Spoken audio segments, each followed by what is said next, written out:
Hello student, आज class में आपका स्वागत है। आज हम लोग पढ़ने वाले हैं कक्षा 11वीं केमिस्ट्री में अध्याय नंबर 3, जो कि मैंने पहले ही पिछले क्लास में स्टार्ट कर दिया था और मैंने आपको बता दिया था कि तत्वों का वर्गीकरण क्या होता है, उसकी आवश्यकता क्यों पड़ती है और सबसे पहले तत्वों का वर्गीकरण किस साइंटिस्ट ने किया, अर्थात आवर्त सारणी का विकास किस साइंटिस्ट द्वारा सबसे पहले हुआ था। तो वो था भैया अपने पास लेवोजियर नाम का वैज्ञानिक, जिन्होंने क्या किया था, व्यवस्था दिया था। मैं आपको पहले उस वीडियो को समझा दिया हूँ, आप जाकर के इस वीडियो को देख सकते हैं। ठीक है, चलिए आज हम लोग पढ़ने वाले हैं तत्वों के वर्गीकरण में आवर्त सारणी के जो विकास या इतिहास है उसका दूसरा पॉइंट पढ़ने वाले हैं कि दूसरा वो कौन साइंटिस्ट था जिन्होंने क्या किया था, इस आवर्त सारणी का विकास किया था, तत्वों को अपनी तरीके से किस प्रकार से व्यवस्थित किया था। चलिए स्टार्ट करते हैं। तो जो दूसरा वैज्ञानिक है उसका नाम बता देता हूँ मैं आप लोगों को, डोबे राइनर। ठीक है, डोबे राइनर का त्रिक नियम, डोबे राइनर का त्रिक नियम इसे कहा जाता है। इसमें उन्होंने क्या किया, विभिन्न तत्वों को जो कि उस समय के ज्ञात थे उन तत्वों को क्या किया था, व्यवस्थित किया था। ठीक है, इस प्रकार से। तो ये जो है सन 1817 में आया हुआ था, इतना आपको बता देता हूँ। सन 1817 में डोबे राइनर नाम के वैज्ञानिक ने क्या किया था, तीन तत्वों जिनके गुण क्या थे, समान थे। तीन तत्व ऐसे लिए जिनके गुण क्या थे, समान थे, और उनके परमाणु भार के साथ संबंधित करके, परमाणु भार के साथ उसका संबंध दर्शाते हुए उन्होंने क्या किया था, एक नियम दिया था।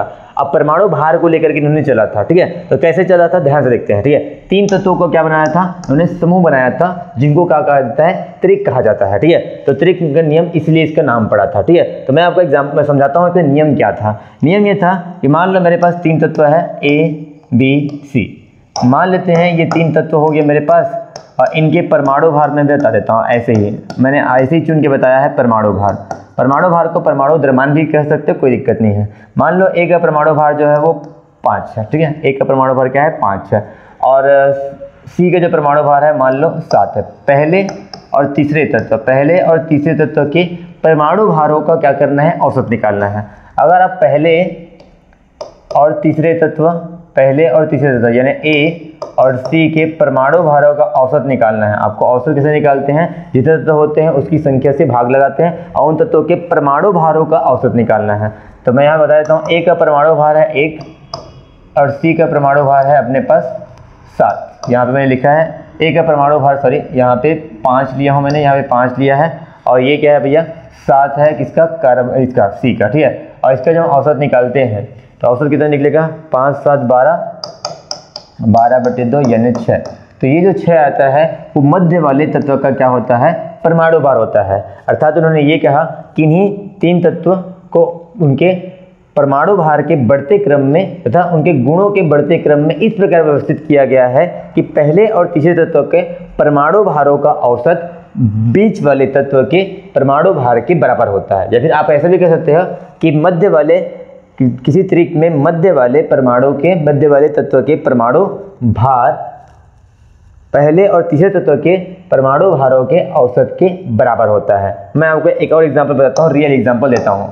रियल एग्जांपल है, मेरे पास मान लो तत्व है लिथियम, सोडियम और पोटेशियम। ठीक है, इनके परमाणु भार को एक व्यवस्थित किया बढ़ते क्रम में। ठीक है, तो तत्व है, मैं इसके परमाणु भार इधर लिख देता हूँ। परमाणु भार आपको याद रखना है कि लिथियम का परमाणु भार 7 होता है, सोडियम का 23 होता है और पोटेशियम का 39 होता है, इस प्रकार से। ठीक है, अब हम लोग क्या करते हैं, ये चेक करते हैं कि पहले और तीसरे तत्व के परमाणु भारों का औसत मध्य वाले तत्व के परमाणु भार के बराबर आना चाहिए, लगभग बराबर भी चलेगा। ठीक है, तो जैसे कि मैं यहाँ पे लिथियम का लिखता हूँ परमाणु भार 7 है, और पोटेशियम का लिखता हूँ 39 है, 39 है, और हम इसको 2 से भाग लगाते हैं क्योंकि यहाँ पे 2 परमाणु का औसत भार निकाल रहे हो। ठीक है, ठीक है, तो यहाँ पे 39 7 हो जाता है, 46 हो जाता है। इसको 2 से भाग करते हैं, 2 एकम 2, 2 दूनी 4, 2 3 6, जो कि आता है 23।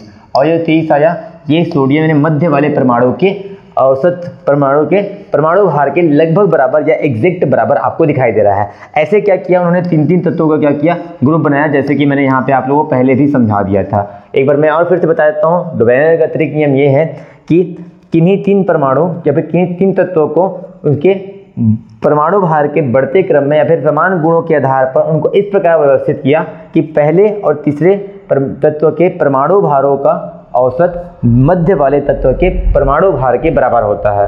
या तो मध्य वाले परमाणु तत्व का भार परमाणु तत्व का भार क्या होता है, पहले और तीसरे तत्व के परमाणु भार के औसत के बराबर होता है। तो इस प्रकार आपने समझा डोबेल का त्रिक नियम क्या होता है। लेकिन इसमें एक कमी है, कमी ये है कि देखो ऐसे त्रिक बहुत सारे नहीं बनाए गए। उस टाइम जो ज्ञात तत्व रहे होंगे वो मान लो 60 है, तो उस टाइम तो ज्ञात तत्व थे 60, उनमें कुछ ही तत्वों का ही क्या बनाया गया, त्रिक बनाया गया। यह त्रिक नियम जो है कि कुछ ही तत्वों के लिए, कुछ ही 3 तत्वों के लिए क्या हुआ, लागू हुआ। कहीं बहुत सारे तत्वों के लिए ये लागू नहीं हो पाया। ठीक है, ये ऐसा नहीं बोल सकते कि ये गलत है। ये जो है लिथियम, सोडियम, पोटेशियम, ये आधुनिक आवर्त सारणी में ऊपर से नीचे आपको पहले समूह में मिल जाएगा, है ना। तो ये आपको कुछ टाइम के लिए सही तो लगेगा, लेकिन सभी तत्वों के लिए ये लागू नहीं हो पाता, इसलिए त्रिक नियम क्या हो जाता है, फेल हो जाता है। ये भी बात आपको याद रखनी है। तो इस प्रकार से मैंने आप लोगों को डोबेल का त्रिक नियम क्या है यही बताया, किस प्रकार से इन्होंने आवर्त सारणी के इतिहास में थोड़ी भूमिका निभाई और साथ ही साथ किस प्रकार का वर्गीकरण किया,